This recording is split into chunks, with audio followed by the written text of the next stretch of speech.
एक मारवाड़ी था, उसको घूमने का बड़ा शौक था। अब वो घूमते घूमते एक ऐसे राज्य में चला गया जहां पर क्या था, हर 5 साल में राजा चुना जाता था, पर चुनाव का तरीका अनोखा था।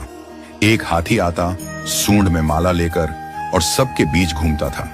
जिसके गले में वो माला डाल देता वही राजा बनता था। अब क्या हुआ, हाथी आया माला लेकर, थोड़ी देर इधर उधर देखा और जाकर माला इस मारवाड़ी के गले में डाल दी।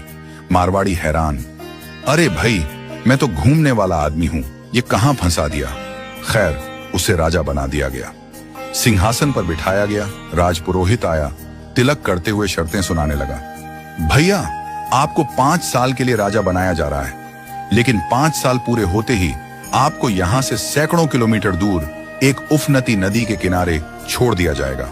उस नदी में घड़ियाल हैं, मगरमच्छ हैं, जिनकी वजह से आप नदी पार नहीं कर सकते। अगर किसी तरह पार कर भी गए तो उसके बाद आएगा एक गहरा जंगल जिसमें हिंसक जानवर और खतरनाक राहें हैं। वहां आप जानो और आपकी किस्मत।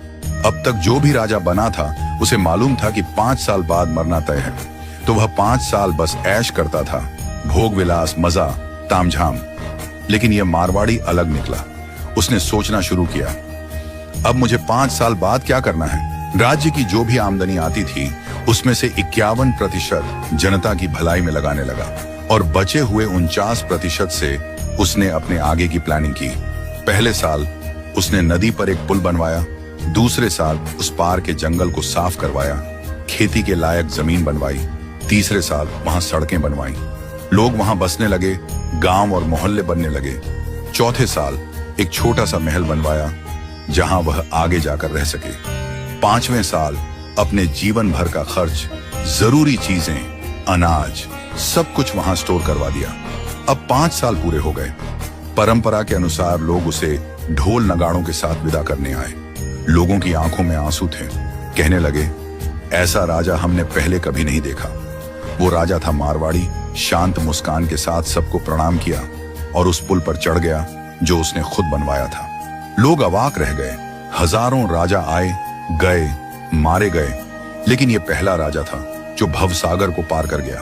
कथा का संदेश, हम सभी इस धरती पर सीमित समय के लिए आए हैं। ये जीवन 5 सालों की तरह है।